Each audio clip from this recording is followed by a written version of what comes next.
Portents of Fear is a horror fiction podcast which is intended for mature audiences. Discretion is advised.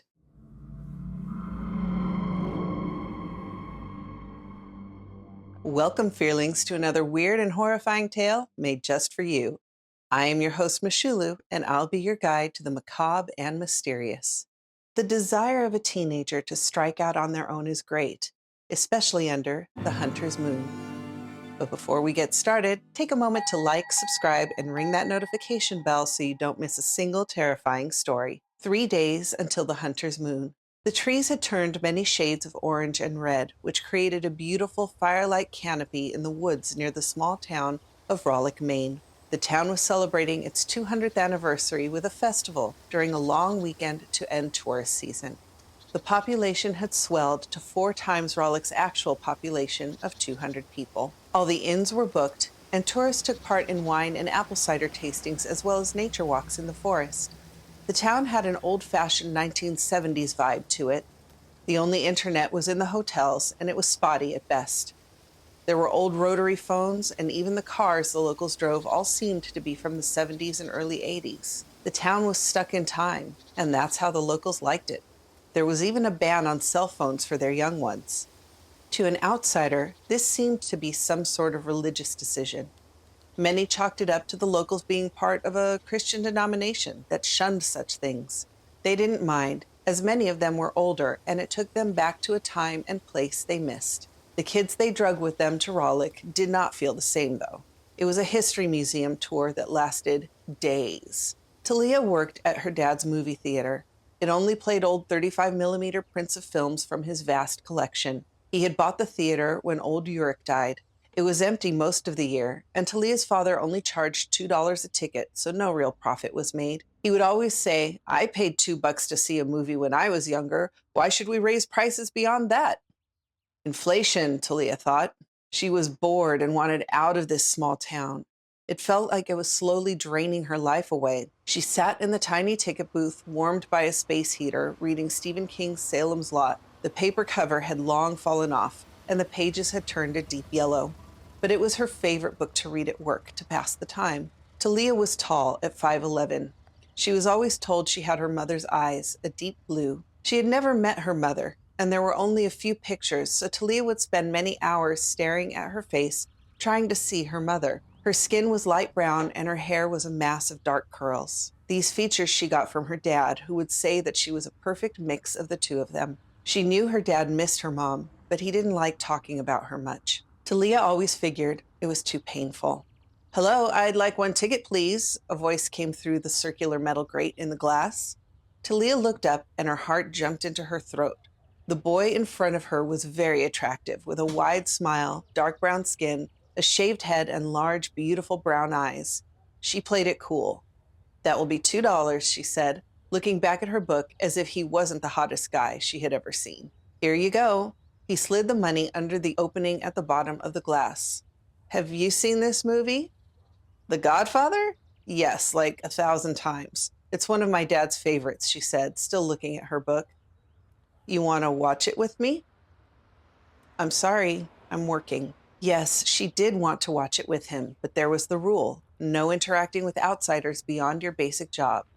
She replied, "Besides, I don't even know your name, and you asked me to watch a movie? Seems kind of forward." "You're right. My name is John. What's yours?" "Talia. It's nice to meet you." She finally looked up. "But I have to work," she said again. John looked around. "Why? There's like no one here." "See the guy staring at you like a mad dog behind the concession stand? That's my dad, and he's why I have to work." "Okay. When is work done?" he asked briefly, glancing at Talia's father. He was huge and wide with light brown skin and was covered in dark hair. It was like looking at a brown bear on its back legs.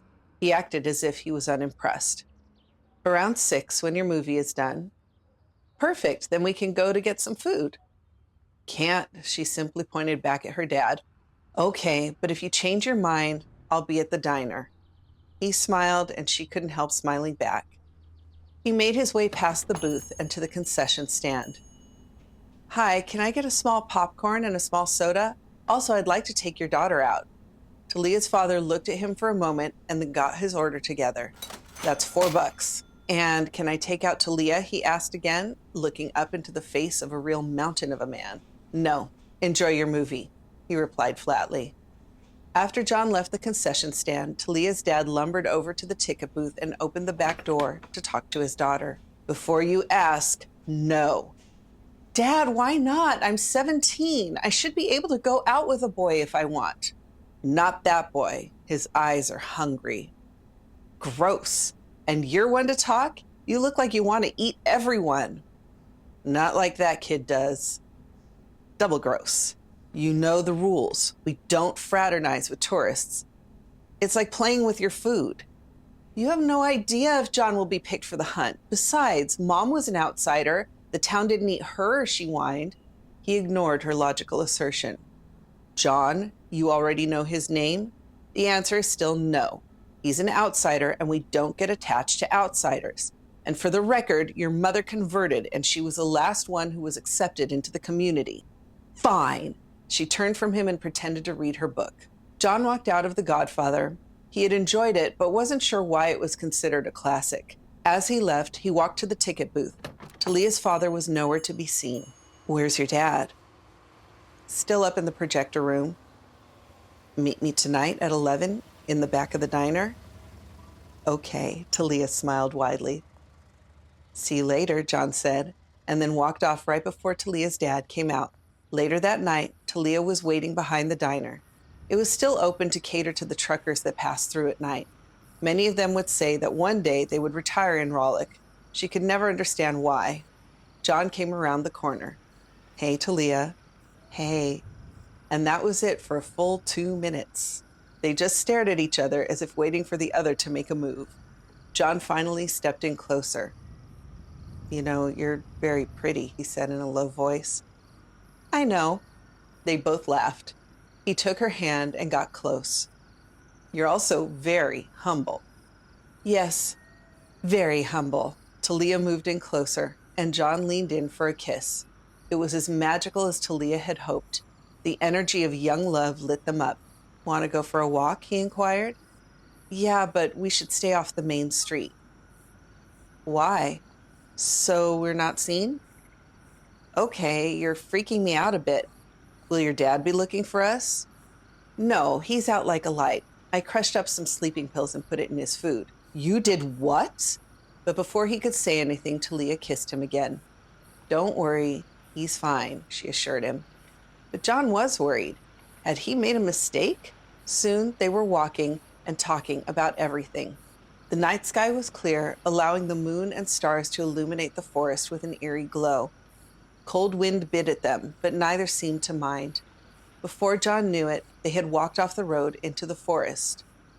Where are we going? He asked, looking at the surrounding trees. My spot. It's just up ahead. Tell me more about New York. It sounds amazing. You've never been? I'm surprised. Maine's not that far. No one leaves Rollik, Talia said with a hint of annoyance in her voice. What do you mean? We are not allowed to leave. Our elders set that rule a long time ago. Are you not allowed cell phones either? Nope. Everything we have is old and worn out. The elders don't trust the internet, so it's only allowed in the hotels for tourist season. They turn it off the rest of the year. That's inhuman. I mean, the internet is horrible, but it's also awesome. Are you in some kind of cult? Talia paused for a moment. No, but I can see why an outsider would think that. Outsider. Yeah, you and the other tourists, that's what we call you. I'm not supposed to interact with any of you beyond being nice and doing my job. Here's my spot. They had arrived at a clearing with a tiny hill in the middle. There were 3 old couches around a small fire pit. Is that why your dad seemed so intense when I was talking to you? Well, that and you're a boy. He's not fond of your kind, she said with a sly smile. John laughed. What happens if you do leave? I mean, they can't kill you. She stared off into the forest for a moment. Right? It's complicated. When you outgrow a place like this, you feel like you're chained to a tree. But it's home, so it also feels safe. Let's just enjoy our short time together. She kissed him before John could ask another question. 2 days until the hunter's moon. They had lost track of time, but the cold wind had been a good chaperone. Without warning, the wind died down and the forest went silent. Talia pulled away. "What?" "Shh," she replied. There was a new, inhuman howl that shook the trees. "What the hell was that?" he whispered. "Shut up and run." Talia took John's hand, and they darted into the woods away from the sound.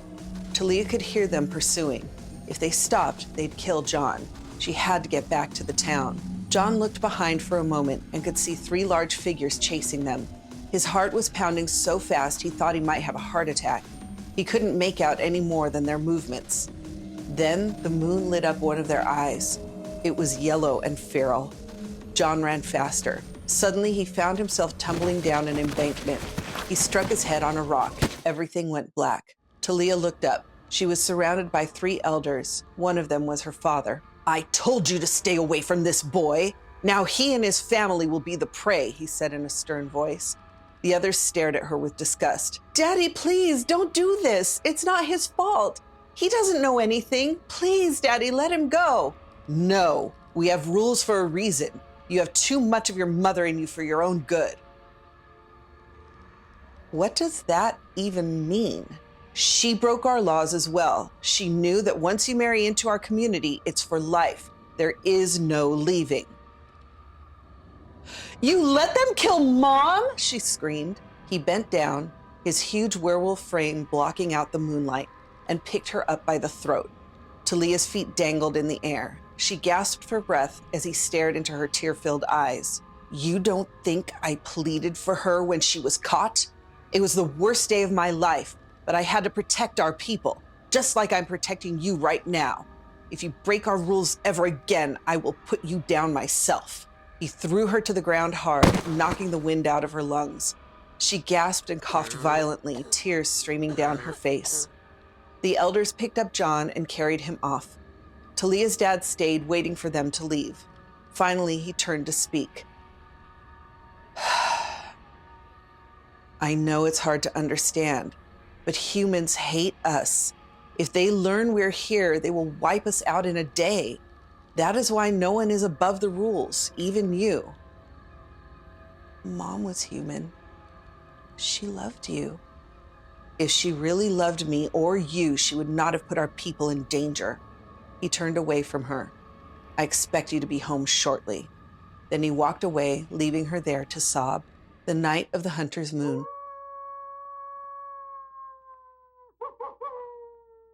Most of the tourists had gone that morning. The festival and closing ceremony ended around 4, right before dusk.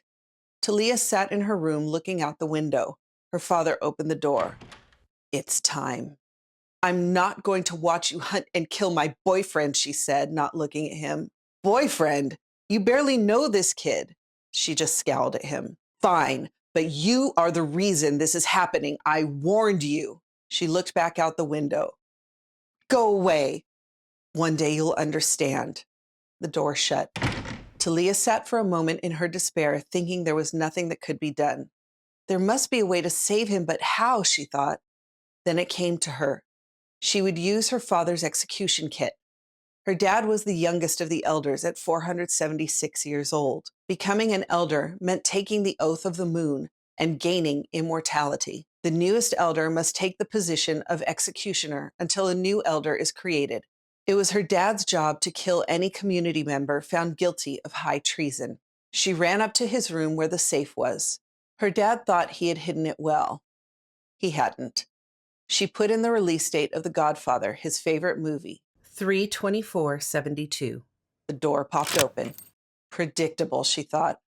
Pulling out the ceremonial box, she placed it on the bed and carefully opened it. Inside was a silver knife with a 9-inch long ceremonial blade.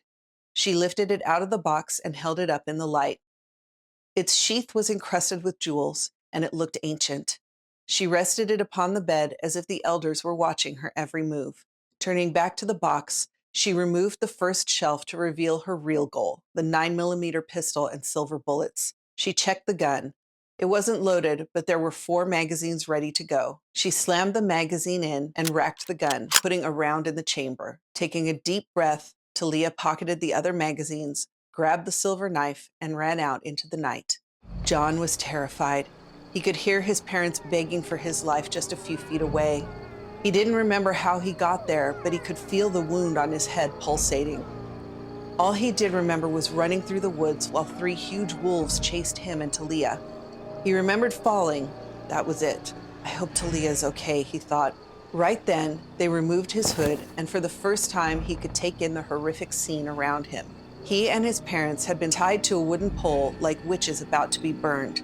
They were on a wood stage in the middle of a forest clearing, surrounded by townspeople holding torches. It was like a scene straight out of an old horror movie. The person who had removed the hood from John's head came around to his front, and John started uncontrollably screaming. Looming over him was a 7-foot-tall werewolf. It had black fur and yellow eyes with fangs hanging down past its lower gums. Snarling, it said, "You should have stayed away from my daughter." John suddenly understood why Talia was so weird talking about the town. 2 more of these creatures climbed onto the stage, and all 3 started to howl until the crowd all joined in, making a deafening choir of lycanthropy. John got a hold of himself, and when they all stopped howling, only the whistling of the wind through the trees could be heard. John and his parents looked at each other, and John knew there was nothing they could do. Talia's father addressed the crowd in a low voice, harsh with canine tones. "Pack! We are gathered here tonight to celebrate Mother Luna and the hunter's moon. We do this by hunting our prey, these 3 humans. They will be given 20 minutes to run. If they evade our capture for an hour after that, they are free to go.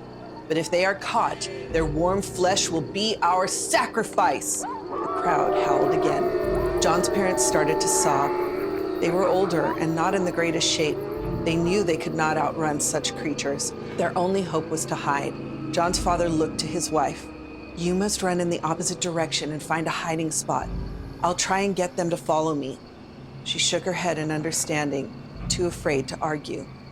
He turned to John. "John, you're the fastest. Run south as fast as you can. Get help." "I'm not leaving you two."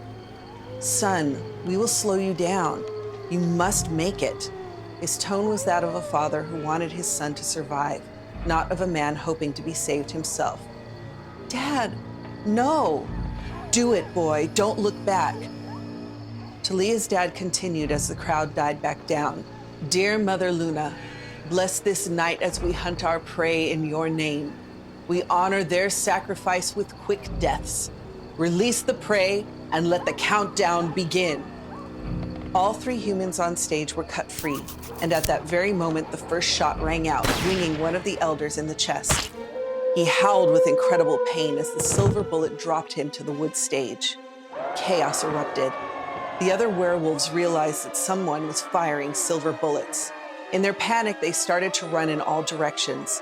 Talia's father yelled at them all. "It's my daughter! Find her, bring her to me! Kill her if you must!" Some followed the order, running into the forest to hunt Talia, while others ran blind, too scared to face a true death. Talia's father turned to find that John and his parents were gone. More shots rang out, and more werewolves were felled. "I will deal with my daughter first. I should never have taught her how to shoot." Talia kept moving. She did not cover her tracks or scent, wanting the others to follow her and not John. She knew he was running scared with his parents, so at least he was still alive. There were at least 50 werewolves on her trail, including her father and the 4 other remaining elders. Their calling howls boiled her blood, making her want to change, but being only half werewolf herself, she could resist the call. One by one, she started picking them off. She was taught by her father how to hunt and shoot, and she used those skills with glee. Bang, another one fell with a yelp. When she ran out of bullets, she pulled out the knife and went to work. The silver blade slashed and drank deep of werewolf blood. She had filled the air with the smell of death. Executing so many werewolves had given her bloodlust. Her control over her wolf form began to slip. Hair sprouted all over her body while her mouth and nose elongated into a snout. She did her best to maintain control, but the frenzy of the hunter's moon had taken her. She knew that she would only get one chance to kill an elder. Elder Yolis ran by the old oak that was hollowed out. Talia had hidden within it. With 2 large bounds, she landed on top of Yolis, sinking the silver knife into the back of her skull, severing her spine. Yolis didn't even get a chance to yelp. Talia dipped her fingers into the blood and licked it. The sensation of power coursed through the young werewolf. Drinking the blood of an elder was forbidden, something a teenager could not resist. She ripped free a pound of flesh and quickly wolfed it down. Her vision changed. The world around came alive with colors she had never dreamed before. She could sense where everyone was. Her dad, the other elders, John and his parents. Is this what it's like to be an elder, she thought? She took out the other elders with ease, taking a pound of flesh from each. The woods no longer shook with howls. The forest bed had become a lupine graveyard. She had only suffered a few scrapes and bite marks. Most of the blood dripping from her fur was not her own. It was time to deal with her dad. She raised her nose to the air, thinking he would be nearby, but he wasn't. He was tracking John and his parents almost 2 miles away. With the dagger in her teeth, she went on all fours and ran as fast as she could. Trees flew by as she reached 50 miles per hour, her keen sense telling her when to move from side to side. Her heart pumped with rage and fear. She could smell that her father was close and that he had cornered John. Then the screams came. Within moments, she was in the middle of them. John yelled, but it was too late. Talia's father swung hard and knocked her straight into a tree. She fell to the ground, gasping for air.